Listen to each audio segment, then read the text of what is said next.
내 삶에 들어온 주님의 말씀이 내게 빛이 되시니. 우리는 다 맹정신으로 멀쩡하게 산다고 생각을 하겠지만 사실은 항상 우리는 뭔가에 빠져 있거나 무엇인가에 사로잡혀 사는 경우가 훨씬 많습니다.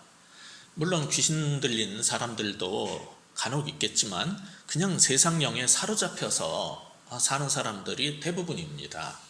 근데 자신들은 그것이 정체가 뭔지를 모르는 것뿐이죠. 그리고 소위 세상에서 성공했다는 사람들의 삶을 연구해 보면은 그들은 정말 가치 있는 일, 또 자신이 좋아하는 일에 빠져가지고 그 분야에 몰입을 해서 살았기 때문에 그렇게 성공한 것이기도 합니다. 이처럼 모든 사람은 성공한 사람이나 세상에서 실패했다는 사람이나 동일하게 항상 무엇인가에 사로잡혀서 살고 있다면은 우리는 어디에 빠지고 무엇에 사로잡혀서 사는 게 더 나은 일인지 잘 판단하는 게 세상 사는 지혜일 것입니다. 오늘 우리가 읽었던 본문은 그런 면에서 하나님께서 우리에게 주시는 메시지가 있어요. 그것을 함께 찾아보면서 슬기로운 신앙생활을 할 수 있으면 좋겠습니다. 지난주에 봤던 본문 22절에 의하면은 가이사랴 주재 로마 총독인 펠릭스는 바울이 전하는 도에 대해서 더 자세히 알고 있었기 때문에 더 이상 듣지 않고 그만 두었죠. 그런데 그때 여러분이 궁금했는지 모르겠는데 이 로마 사람인 총독 이 펠릭스라는 사람이 어떻게 바울이 전하는 도에 대해서 그렇게 잘 알고 있었을지 궁금하지 않았습니까? 그에 대한 답을 오늘 본문에서 이제 밝혀지게 되는데 24절을 보면은 그 아내 드루실라가 어떤 사람이었어요? 유대 여자라고 되어 있죠. 이 여자는 헤롯 아그리파 1세의 막내딸이었어요. 이 여자는 처음에 결혼을 시키려고 했을 때 거부를 했던 이유가 뭐냐면 남편 될 사람이 자신의 유대인으로서의 유대교적 신앙을, 하나님 믿는 신앙을 이해해주지 않는다는 것을 알고 그 결혼을 거절했었어요. 그 당시에 그런 건 힘든 일이었어요. 부모가 시키면 정략 결혼을 다 하는 건데 그거를 신앙 때문에 결혼을 거절했었어요. 그러다가 자신의 유대교적 신앙을 받아준 수리아 지역의 작은 국가 에메사라는 곳에 왕하고 결혼을 했었는데 16살이 되자 이제 미모가 꽃을 피우게 될 때였던 것 같아요. 여기에 나오는 로마 총독이라고 나오는 펠릭스가 주술사의 도움을 받아가지고 이혼하게 만들고 자신의 세 번째 아내로 이 드루실라랑 결혼을 한 겁니다. 오늘 본문의 이 사건 당시에 이 드루실라의 나이는 당시에 20살도 안 된 나이로 알려져 있어요. 이 펠릭스 총독도 대단한 사람이지만은 이 드루실라도 신앙으로 보면 정말 대단한 사람입니다. 그래서 펠릭스는 부인 때문에 바울이 말하는 도가 무엇인지 들어서 잘 알고 있었을 겁니다. 이 펠릭스 총독과 드루실라의 이런 결혼 이야기에 놀라는 사람들도 있을 수 있겠는데 요즘도 종종 벌어지고 있는 일이에요. 체코 출신 모델 이바나하고 결혼을 했다가 여배우 메이플스하고의 스캔들이 터지자 본부인하고 이혼하고 재혼한 사람이 있어요. 그가 이 메이플스라는 여배우하고 결혼해서 낳은 둘째 딸 이름이 이방카예요. 그는 재혼을 한 다음에 몇 년 안 가서 또 시들해졌는지 별거를 하고 6년 후에 이혼을 했다가 24살 어린 슬로베니아 출신 모델 멜라니아하고 결혼을 한 겁니다. 그 사람이 누군지 굳이 이름을 얘기하지 않아도 대충 다 눈치를 채셨을 겁니다. 아마 그가 요한복음 4장처럼 물가에서 예수님을 만났다면 주님은 그에게 가서 네 부인을 불러와라. 너에게 부인 셋이 있었는데 지금 여자도 네 부인이 아니니라 그랬을지도 모르겠어요. 이 펠릭스 총독은 바울이 말하는 도를 안다고 생각해가지고 더 들을 생각이 없었던 사람인데 그래서 재판도 휴정시키고 최종 선고는 예루살렘 경비대 천부장 루시아가 오면 하겠다고 미뤘던 사람이잖아요. 그런데 그러던 사람이 24절에 보시면은 며칠 지나고 나서 다시 어떤 일을 했어요? 우리 24절 한번 같이 다시 읽어볼까요? 시작. 수일 후에 펠릭스가 그 안에 유대 여자 드루실라와 함께 와서 바울을 불러 그리스도 예수 믿는 도를 듣거늘. 이상한 게 그때 한참 이 도에 대해서 얘기할 때는 다 안다고 안 듣겠다 그러더니 며칠 지나지 않아서 또 불러서 그 도를, 바울이 말하는 이 복음에 대해서 듣고 싶다 그런 거예요. 이게 웬일입니까? 그래가지고 결국 바울은 총독 부부 앞에 서게 된 거예요. 지금도 유력한 인물들, 권력을 가진 자들, 돈 좀 있는 유명한 기업가들은요, 목사를 불러가지고 개인적으로 와서 설교를 해달라고 합니다. 그러면 또 그걸 영광으로 알아가지고 뭐 삼성 이건희 회장이, 현대 뭐 정재훈 회장이, 뭐 대통령 각하가 청와대로 나를 불렀다는 둥 가서 얼마나 이걸 영광으로 알고 하는 목사님들이 많습니까? 그런데 예배 드리고 싶으면 교회로 나오라고 해야 되는 거예요. 원래 그거를 신나서 쫓아가서 예배를 드려주니까 그 권력가들과 또 기업인들이 나중에 목사 알기를 우습게 알아요. 오라면 오고 가라면 가니까 별거 아니라고 하수인 취급을 합니다. 왜 그런 걸 우리가 자초해서 받는지 모르겠어요. 물론 오늘 본문은 그런 상황이 아니에요. 죄수로 구금되어 있던 바울을 불러내서 총독 부부가 그 말씀을 듣겠다고 한 것은 복음 증거에 좋은 기회이기 때문에 사도 입장에서는 당연히 가서 말씀을 전해야 하는 거죠. 오늘날에도 정말 어떤 기업가이든 어떤 정치가이든 그 권력 때문이 아니라 그 사람이 예수를 믿지 않는데 복음을 전할 기회가 생기면은 아무리 힘들고 우리가 어려운 일이 있어도 멀리라도 가서 복음을 전하고 예배를 드려주는 것이 정말 전도자의 책무인 거죠. 그러나 그냥 계속 그 사람이 예수 믿었는데도 계속 가서 나를 위해서 예배를 드려달라 그러면 가면 안 되는 거예요. 그건 지혜로운 일이 아니에요. 그 미국의 전 대통령 중에 지미 카터를 우리가 잘 압니다. 주변에서 경호하는데 좀 어려움이 있으니까 그러면 안 된다고 그랬는데 이 지미 카터 전 대통령은 주일이면은 백악관을 나서서 그 워싱턴 DC에 있는 인근 교회 예배를 드리러 계속 나갔었어요. 근데 나중에 보니까 대통령이 출석하면 그 교회 교인들이 보안 검색 때문에 불편을 겪게 되는 걸 보고 조금 삼가기는 했지만 이 훌륭한 그리스도인이었던 지미 카터는 유명 목사들을 백악관으로 불려들어서 나를 위해 예배를 드리게 하지 않았어요. 이게 신앙인의 바른 자세인 겁니다. 그럼 본문에서 이 펠릭스 총독 부부가 바울을 불러서 도를 듣기 원했다는 것은 무엇을 의미하는 것일까요? 정말 생명의 복음을 듣고 회개하고 믿으려고 하는 것이었을까요? 그건 순진한 생각이에요. 순진한 사람들은 다른 사람들이 하는 행동을 자신처럼 순수한 의도로 항상 생각을 하겠지만은 우리 주변에 있는 사람들은 그렇게 다 순진하지 않아요. 심지어 교회를 다닌 사람들 가운데서도 우리가 경험해 봤겠지만은 그렇게 다 순수한 사람들이 아니에요.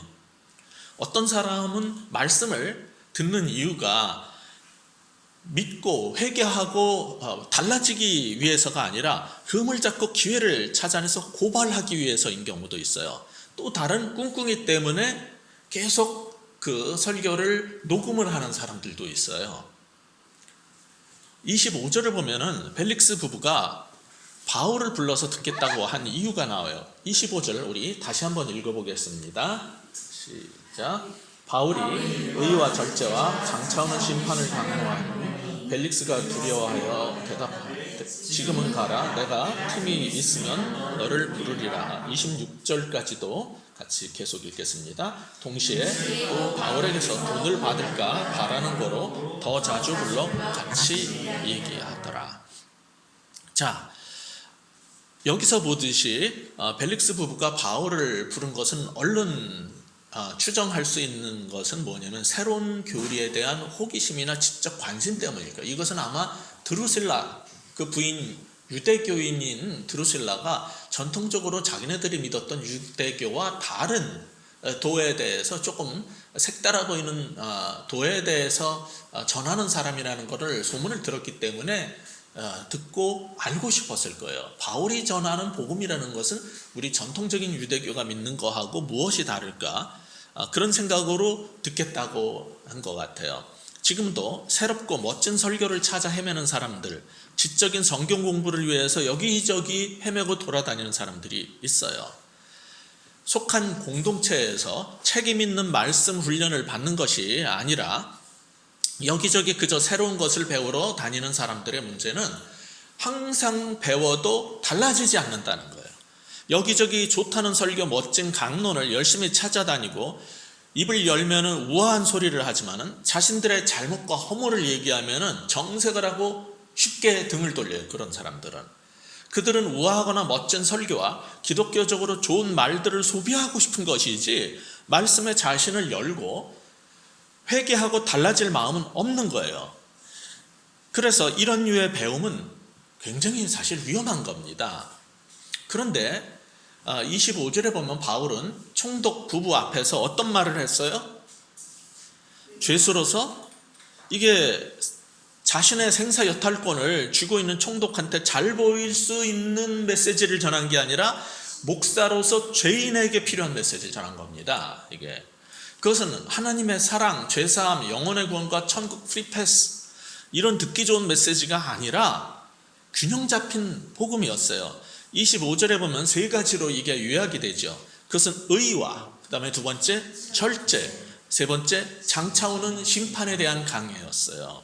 의는 구원론에서 우리가 자주 들었던 이신칭이라는 어떤 의만을 말하는 게 아니라 구약과 신약 전체를 흐르는 성경의 핵심 사상으로서 윤리적으로 적절한 행동을 말하는 것이고 법적으로는 정의예요. 그렇게 살지 않는 사람들은 불의하다 이렇게 성경은 말하는 거예요.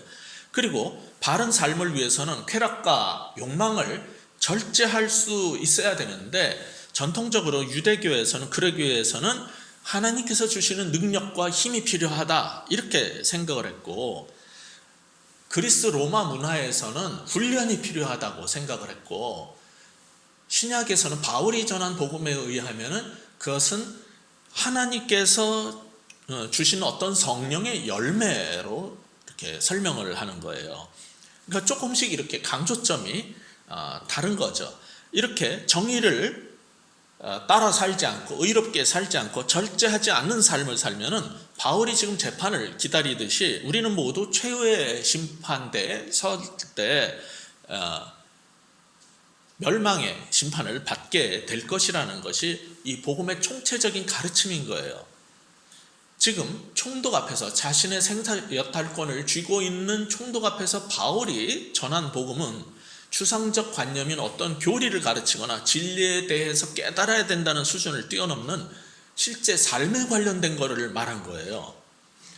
그래서 펠릭스하고 드루실라는 이 얘기를 딱 들었을 때 윤리적이고 인격적인 변화를 요구하니까 굉장히 불편했을 겁니다. 게다가 장차오는 심판 얘기까지 하니까 두려움도 생겼을 거예요. 놀라운 것은 오늘날 많은 사람들이 권력자들 앞에 서거나 재벌, 총수 이런 앞에 서게 되면 두려워해요.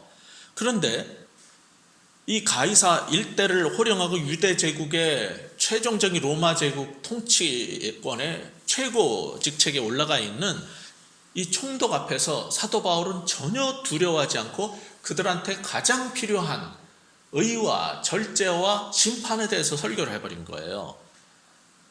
그러니까 놀랍기도 하고 약간 두렵기도 했을 거예요. 그래서 25절 후반에서 보듯이 총독이 뭐라 그러냐면 지금은 가라. 내가 틈이 나면 다시 부르마. 이렇게 회피해버린 거예요. 이 정도면은 사실 다행입니다. 권력가가 듣기 싫은 소리, 자신의 죄에 대해서 지적하는 소리를 하면은 화가 나가지고 자신이 갖고 있는 힘으로 짓밟아버리는 사람도 있어요. 그런데 그러지 않았어요. 왜 그랬을까요? 영적으로는 바울을 보호하시는 하나님의 손길 때문이겠지만 인간 측면에서 보면은 권력자 앞에서도 두려워하지 않고 진리의 메시지를 그냥 당당하게 담대하게 전하는 이 영적 지도자에 대해서 어떤 알지 못할 경외감이 생겼을 겁니다. 저는 그렇게 생각이 들어요. 이렇게 자신들의 죄에 대해서 찔릴 만큼 직설적으로 말씀을 전하면은 천박한 사람들은 대개 화를 내면서 대들어요. 점잖은 사람이면은 아유 그래 어서 가라, 난 다시는 안 불러, 다시는 안 듣겠다, 이렇게 하면 돼요. 근데 총독이 예상 밖의 행동을 했는데 우리가 아까 26절에서 본 것처럼 자주 불러서 대화의 시간을 가졌어요. 이건 또 뭐하는 행동입니까? 굉장히 이상한 거예요. 그 이유가 26절에 나와요. 뭐 때문에 그랬다는 거예요? 바울에게서 돈을 받을까 바라는 거로. 이로써 총독이 바울을 불러서 계속 도를 들은 것은 예수님을 믿을 마음이 있어서가 아니라 혹시 돈을 받을 수 있지 않을까 하는 탐욕과 기회주의적인 욕망 때문이라는 것이 확실해졌어요. 우리는 이런 거를 제대로 분별할 수 있어야 합니다. 그런데 바울이 무슨 돈이 있어서 뇌물을 줄 거라고 기대를 했을까요? 그의 부모에 대해서 수사를 해봤을까요? 길리기아 다소의 유력자이고 돈도 좀 있을 거라는 추정을 해서 그럴 수도 있겠지만 그건 알 수 없는 얘기예요. 성경이 가르쳐주고 있는 건 문맥 속에서 분명히 나타난 것은 앞에 부분 17절 보시면 재판 중에 바울이 무슨 말을 합니까? 여러분 17절 앞에 있으니까 같이 한번 찾아서 읽어봅시다. 시작. 여러 해 만에 내가 내 민족을 구제할 것과 재물을 가지고 와서 18절에 그래서 그렇게 드렸다는 거예요. 그러니까 많은 돈과 재물을 갖고 와서 구제 기금으로 냈다는 것을 재판 중에 들은 거예요. 여러분 이게 아무리 얘기를 많이 해도요 하나도 귀에 안 들어오다가 돈에 사로잡힌 사람, 돈독이 오른 사람은 이렇게 돈 얘기가 나오면 귀에 쏙쏙 박히게 잘 들려요. 이게 진짜 이상한 거예요. 성공을 꿈꾸는 사람은 성공 얘기를 하면 잘 들어오고요. 돈에 사로잡힌 사람은 돈 얘기만 나오고 성공 얘기 나오면 이게 귀에 아주 잘 박히게 들어오는 거예요. 그러니까 아마 이 총독도 돈 냄새를 잘 맡는 사람이었기 때문에 그 말이 잘 들어와 박혔을 거예요. 이 친구가 해외에서 자금을 끌어와 가지고 예루살렘에 구제기금을 낼 정도였어? 뭔가 뒤에 자금줄이 있구나, 이렇게 생각을 했을 것 같아요. 그래서 23절에 보면 총독이 백부장에게 뭐라고 명령했냐면 바울을 지키되 자유를 주고 친구들이 그를 돌봐주는 것을 금하지 말라라고 친절을 베풀었을 거예요. 그 사람이 원래가 친절한 사람이어서가 아니라 이게 돈이 있는 사람이라는 걸 알았기 때문에 이 돈 가진 바울의 동료들이 그를 돌보면서 보석금도 좀 넣어주지 않을까라고 추정을 했을 수도 있어요. 그러니까 23절 26절에 보면은 이 벨릭스 총독이 바울에게 굉장히 호의를 베푸는데 그 친절도 우리 순진한 사람들의 생각과 달리 결국 돈을 바라고 하는 행동일 겁니다. 그런데 하나님은 우리가 하는 행동의 어떤 결과보다 항상 그 행동을 지배하는 동기를 보시는데 이 펠릭스 총독의 경우는 그리스도의 복음을 들으려는 선한 의도에서 그를 보호하고 친절을 베풀고 불러서 얘기를 나눈 게 아니라 돈에 사로잡혀 있는 그런 악한 마음이 그 동기였다는 것을 우리는 이제 알게 된 거예요.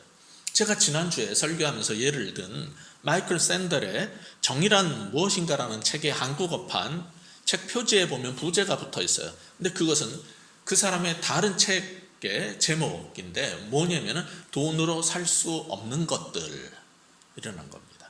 이 세상에는 돈으로 살 수 없는 가치 있고 귀한 것들이 있어요. 그게 소위 마이클 샌델이 말하는 우리가 제대로 인간답게 사는 나라를 나라답게 만드는 길 정의를 회복하는 것이지요. 이런 것으로 봐도 지금 벨릭스의 행동은 정의롭지 못한 정도가 아니라 이건 완전한 불의한 것입니다. 이 불의함과 돈에 사로잡혀 있는 교활한 행동이 이 벨릭스 총독의 문제였다면 사도 바울은 미련하리만큼 자신이 믿는 예수님의 복음과 하나님 나라의 삶의 방식에 따라서 뇌물 주기를 거부했어요. 그 결과 뭡니까? 소송은 지연되고 조기 방면 기회도 없어지고 2년 넘게 감옥에 갇혀있게 되는 불의함을 몸으로 다 감수해냈어요. 우리 주변에 예수 믿는다면서도 돈 좀 있고 힘 좀 있다는 잘난 사람들이 지금 보이는 행태하고 너무 다르지 않습니까? 이런 일을 보면서 우리는 성경에서 어떤 교훈을 배우게 됩니까? 첫째로, 돈에 사로잡힌 삶에서 탈피하자는 거예요. 이런 사도 바울의 삶의 부분을 통해서 성경이 우리에게 요구하는 게 있어요. 돈에 사로잡혀 살지 말라는 거예요. 그런 삶에서 우리는 벗어날 수 있어야 된다는 거예요. 그런데 바울이 무죄인 줄 알면서도 총독 이 벨릭스가 후임자가 올 때까지 석방하지 않고 2년 이상을 가둬둔 이유가 하나가 더 있어요. 뭘까요? 27절 우리 같이 다시 읽어보겠습니다. 시작. 이태가 지난 후 보르기오 베스토가 벨릭스의 소임을 이어받으니 벨릭스가 유대인의 마음을 얻고자 하여 바울을 구려하여 두니라. 바울을 왜 구려해 뒀다고요? 유대인의 마음을 얻으려고. 분명히 바울에게 죄가 없다는 것을 잘 알고 있었어요. 그런데도 유대인의 마음을 얻기 위해서 바울을 계속 감옥에 가둬둔 거예요. 그런데 당시 역사적 상황을 살펴보면은 사실 그것도 성공하지 못했어요. 지난주 뉴스를 보니까 검찰의 회유로 위증을 해가지고 한명숙 전 총리를 10년이나 옥살이를 시킨 게 양심에 계속 걸려가지고 나중에 감옥에서 병이 생겨가지고 그 아버지도 화병으로 죽었고 그 본인도 그것 때문에 통곡을 하고 그리고 본인도 병 걸려서 피를 토하면서 손편지를 7장을 써서 한명숙 전 총리한테 감옥에 있는 사람한테 보냈죠. 그래서 제가 한평생 명예롭게 사신 분을 모함했습니다. 이런 편지를 쓰고 한만호 씨는 이제 병으로 출소를 하게 되지만 곧 죽었어요. 아마 죽음을 앞둔 양심 선언이었던 것 같습니다. 이렇게 한명숙 전 총리도 억울하게 10년을 감옥에서 다 보내야 했어요. 무고한 바울도 2년이나 감옥에 가둬뒀던 총독 벨릭스의 말로는 그러면 무엇이었을까요? 이 27절에는 안 나와 있어요. 근데 그는 2년 후에 이 베스토라는 총독이 후임으로 왔다 그러는데 사실 해임이 됐어요. 이 벨릭스는 로마 정부로부터 해임을 당했어요. 그 이유는 유대 역사가 요세프스의 그 기록의 역사책을 보면은 나와 있어요. 무엇이었냐면 이 총독이었던 가이사랴 지역에 거주하던 유대인들하고 이방인 주민 사이에 소요가 계속 있었는데 그거를 제대로 해결을 하지 못해서 그런 겁니다. 이 트럼프가 얼마 전에 주 방위군을 동원해서 시위를 진압하려고 했던 것처럼 이 벨릭스 총독도 계속 소요가 일어나니까 군대를 동원해서 겁박을 줬는데 해결이 되기는커녕 오히려 저항이 더 거세지고 그 와중에서 유대인 지도자들이 많이 피 흘려 죽게 됐어요. 게다가 벨릭스 이 총독은 당시 유대인의 대제사장이었던 요나단의 절친한테 가서 뇌물을 주고 암살자를 고용해가지고 이 대제사장을 암살을 해달라고 부탁까지 했었어요. 이 모든 것들이 다 드러나 버린 거예요. 나중에 이게 재밌는 게 뭐냐면은 사도 바울을 죽이겠다고 암살하겠다고 한 40명 있었죠. 그 뒷배를 봐줬던 사람들이 누구냐면 제사장들이에요. 근데 그 제사장의 수장은 총독한테 암살 기도를 당해요. 그리고 그런 일을 행했던 이 벨릭스 총독은요, 유대인 지도자들을 많이 죽게 한 책임으로 해임이 돼요. 이게 성경 뒤에 깔려있는 불의한 자들의 최후입니다. 여러분 이런 얘기를 들으면 성경에는 안 써있지만 역사에 나오는 얘기예요. 이런 걸 보면 어떤 생각이 드십니까? 우리가 어떻게 살아야 될지 하나님께서 역사 배후에서 어떻게 이끌어 가시는지를 보고 두려워할 줄 알아야 돼요. 오늘 본문을 보면은 펠릭스 총독을 사로잡고 있었던 건 결국 두 가지거든요. 하나는 돈이었고 두 번째는 사람들의 마음을 얻는 것이었어요. 그 두 가지는 권력 유지를 위해서 필요한 것으로 알려져 있죠. 돈과 권력에 대한 그의 탐욕이 하나님의 종인 바울을 이태나 감옥에 가두게 하는 불의한 일을 하게 만들었고 그 결과는 한평생 쌓아올린 유대 땅과 가이사랴 지역의 최고 행정관인 로마 총독이라는 커리어를 파괴시켜버린 거예요. 이런 일을 통해서 오늘 본문이 우리에게 주려고 하는 두 번째 교훈이 있어요. 무엇이냐? 인기와 명성과 사람 마음 얻기에 사로잡힌 삶에서 탈피하라는 거예요. 우리는 적어도 사람 마음 얻고 그 인기를 끌으려는 거고 유명해지려는 거고 사람 마음을 사기 위해서 별의별 짓을 다 하는 이런 삶에서 우리는 벗어나야 되는 겁니다. 그것은 성공적인 삶의 길이 아니에요.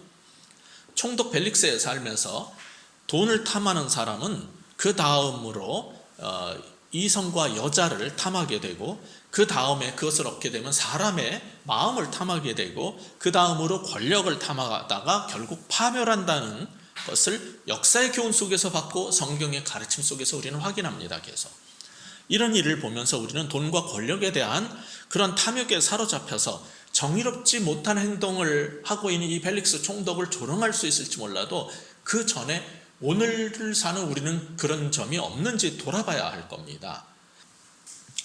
자, 그럼 지금 우리 마음을 사로잡고 있는 것은 과연 무엇일까요? 우리는 적어도 돈과 권력과 인기 같은 건 아니라고 할 겁니다. 그런데 정말 우리가 그런 것에서 자유로울까요? 아무리 아니라고 해도 82억 보상금을 거부하면서 563억 원을 요구하며 알박기를 하는 전광훈 측은 분명히 이것은 목사라고 해도 돈에 사로잡힌 삶이라는 것을 증명하는 겁니다. 어느 정도 정도가 있는 것이지 그 정도라면 이건 돈에 사로잡혀가지고 사람들을 동원하고 다 불러가지고 여기 대항을 하자 이렇게 나오는 거는 이건 무엇인가에 사로잡힌 사람입니다. 그러면서 사랑제일교회니 뭐니 하는 이름을 쓰니까 사람들이 기독교를 조롱하는 것입니다. 사랑제일교회라고 하지 말고 그냥 돈제일교회 그러면 사람들도 이해를 할 텐데 사랑이 제일이라고 하면서 하는 행동이 너무나 다르기 때문에 세상 사람들에게 욕을 먹는 거예요. 우리도 그 사람뿐 아니라 우리도 그런 모습이 없을까요? 내 말 안 듣는 부하 직원 돈줄을 맞고 내 말 안 듣는 아이나 아내에게 돈줄을 끊는 사람도 있어요. 내 것이 아니라 원래 그 사람 것이라도 내가 갖고 있는 힘을 사용해서 못 쓰게 막는 사람들도 있어요. 그리고 결국은 사람을 돈으로 움직이려고 하고 교회에서는 헌금을 많이 하는 사람들이 11조를 엄청 하는 사람들이 목사를 흔들려고 들어요. 그러니까 예수를 믿어도 돈에 사로잡힌 경우가 있다는 거예요. 본인들은 모르고 그런 행동을 하는 거죠. 어떤 사람이 어떤 행동을 하는 것은 그가 가진 삶의 목적에서 나오는 것이고 우리의 모든 행동은 우리 생각 깊숙한 밑바닥에 깔려있는 가치관에 지배받아서 나오는 행동들이에요. 아까 앞에서도 언급했듯이 트럼프는 돈을 좋아해서 부동산으로 돈을 모았습니다. 그 다음에는 여자의 마음을 사려고 애를 썼고 그게 되자 그 다음에는 남자와 여자 모두의 마음을 훔쳐서 권력을 탐했어요. 그런 면에서 트럼프는 세상 관점에서 보면은 분명히 성공한 사람이고 이런 삶을 성공이라고 생각하면서 꿈꾸는 백인 보수 기독교 서민들은 트럼프를 추앙하고 지지하는 겁니다. 그러나 오랜 시간이 지난 후에 역사 속에서 오늘날 그가 했던 행동들을 돌아보는 날이 오게 되면은 하나님의 의와 절제와 심판의 결과가 무엇인지에 대해서 우리는 분명히 목도하게 될 겁니다. 요즘 트럼프의 전 국가안보보좌관이었던 존 볼턴의 회고록이 미국과 한국 사회를 흔들어 놓고 있어요. 트럼프가 어떤 사람이었는지 그 책을 통해서 적어도 이 볼턴이 한 말이 다 믿을 만한 말인지는 우리가 알지 못하지만은 적어도 볼턴이 어떤 사람인지 트럼프가 어떤 사람인지는 조금 더 알 수 있게 해줬어요. 트럼프는 계속 주한 미군 주둔 비용을 갑자기 5배나 500%나 되는 50억 불, 즉 60조를 내놓으라고 하면서 아니면은 미군을 철수시키겠다고 으름장을 놓았잖아요. 이거는 자신의 재선을 위해서 한국으로부터 돈이 없어서가 아니라 돈을 뜯어내고 미국 백인 유권자의 마음을 얻기 위함이지 우리나라를 지켜주는 데는 전혀 관심이 없어요. 그 사람은. 나치의 히틀러는 오직 게르만 민족을 위해서 움직였던 것처럼 그는 오직 미국의 보수 백인의 마음을 얻기 위해서 움직이는 사람일 뿐입니다. 한일 갈등 상황에서도 우리나라 편을 들 것 같죠. 계속 성적이 휘둘르면서 그는 분명하게 우리보다 더 돈이 되는 일본 편에 서서 한일 갈등 때 행동했어요. 그런 걸 통해서 그런 사람이 우리나라를 지켜줄 거라고 믿으면서 여전히 성조기를 흔들어대는 순진한 사람들은 정신을 차려야 합니다. 6.25 때 우리를 위해서 피 흘려 싸워줬던 그 기독교 국가 미국은 더 이상 존재하지 않아요. 이제 우리는 하나님의 도우심을 구하면서 느헤미야와 에스라가 주장했듯이 우리 스스로 무너진 성벽을 보수하고 성문을 고치면서 적의 침공으로부터 우리 자신을 스스로 지켜야 하는 겁니다. 이제는 그런 인물 트럼프도 로마 총독 벨릭스처럼 교회 문 앞을 자주 얼쩡거려요. 물론 취임 후 그 사람이 한두 번 교회를 간 적이 있어요. 근데 그것도 하나님을 예배하기 위해서가 아니라 사람들에게 자신도 성경 읽고 교회 간다는 것을 보여주고 보수 백인 지지층을 결집시키기 위한 쇼로 보인다는 거죠. 지금 많은 사람들이 그렇게 평하고 있어요. 얼마 전에 백악관 인근에 있는 세인트 존스 교회에 가서 성경책을 한 손에 딱 들고 사진 한 장 탁 찍고 돌아선 그 행태에 미군 수뇌부조차 이게 그런 행사인지 몰랐고 우리는 거기 가면 안 되는 거였다라고 후회했다는 말을 하는 그런 기사를 봤어요. 그 쇼를 하기 위해서 사진 한 장 찍기 위해서 조지 플로이드 사망 사건에 항의를 위해서 모였던 시위대한테 최루탄을 쏴가지고 다 해산시키고 가서 사진 한 장 찍고 온 거예요. 성경도 교회도 자신의 더 큰 목적을 위해서는 한갓 수단이었고 도구일 뿐입니다. 돈과 권력과 지지자의 마음이 그를 지배하는 핵심 가치였기 때문입니다. 그 세인트 존스 성공회 주교인 목사님은 그가 했던 행동은 신성한 곳을 더럽힌 행동이었고, 또한 예수회 가톨릭의 그 제임스 마틴이라는 신부가 있는데 그 사람도 시위대를 향해서 군대를 파견하겠다고 엄포를 놓으면서 자기 권력을 뽐내는 이 사람은 성경을 정치적 도구로 이용한 건데 그러면 안 되는 거고 하나님은 당신들이 갖고 노는 장난감이 아니라고 했어요. 노스캐롤라이나에 있는 한 대형교회 목사도 조지 플로이드가 경찰에 무릎에 깔려서 목이 졸려서 죽어가는 모습에 대해서 침묵하고 있었던 백인 목사들은 다 각성하고 강단에서 이런 인종적 불평등에 대한 소신을 분명히 말해야 된다고 촉구를 한 바 있습니다. 저는 우리나라 교회에 또 우리나라의 목사님들도 성경적 가치와 그에 따른 사회 정의에 대해서 분명히 설교하고 불의와 악에 대해서 타협하지 않는 태도를 분명히 보여줘야 된다고 믿습니다. 예수는 우리들이 생각하는 것처럼 교리적 동의만 하면은 천국 입장권을 내주는 박스오피스의 티켓 판매원이 아닙니다. 주님은 세상을 하나님 나라의 가치로 변혁시키려고 하셨던 메시아였습니다.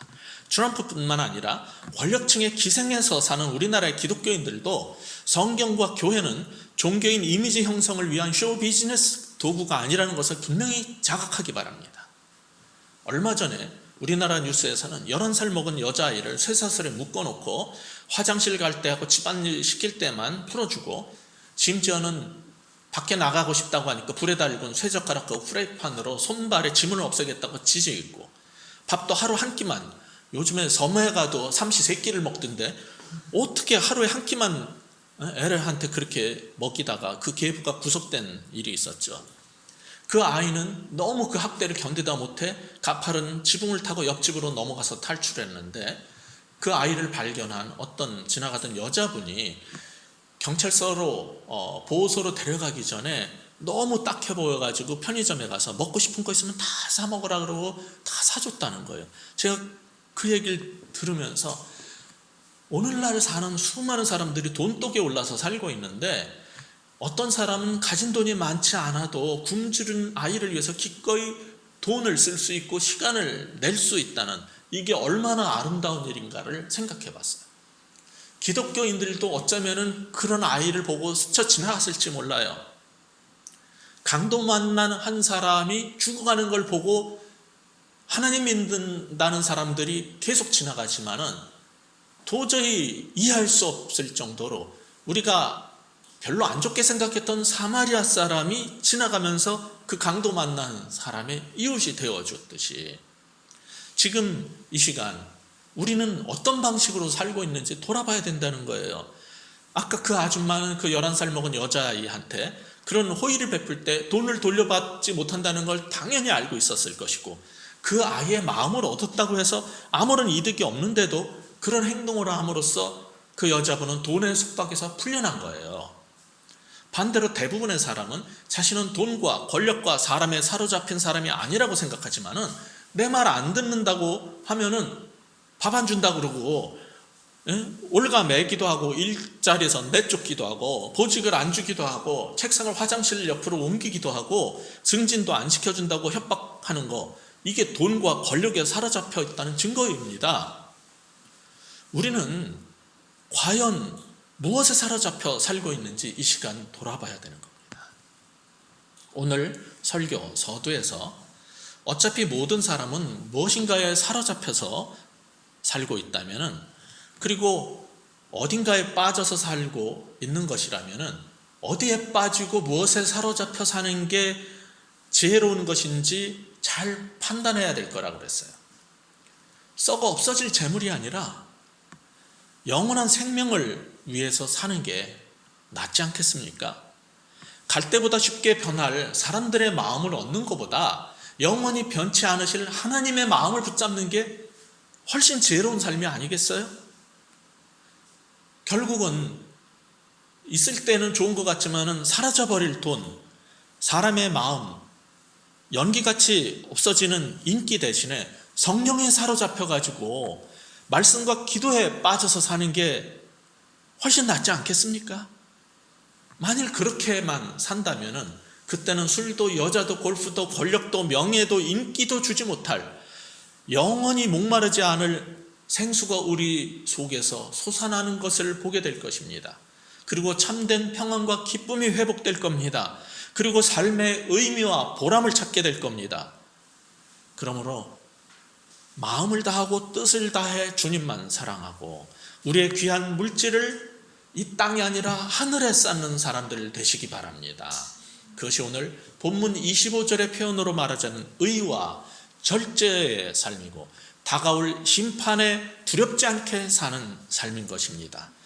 이렇게만 우리가 살 수 있다면 이 시대의 탐욕과 혼돈 속에서 살고 있는 사람들에게 절제를 통해 의에 이르는 기독교적 삶이 여전히 매력적이라는 것을 충분히 증명해 줄 수 있을 것입니다. 그런 삶을 살 수 있는 우리 성도 여러분 모두가 되시길 주의 이름으로 축복합니다. 기도하시겠습니다.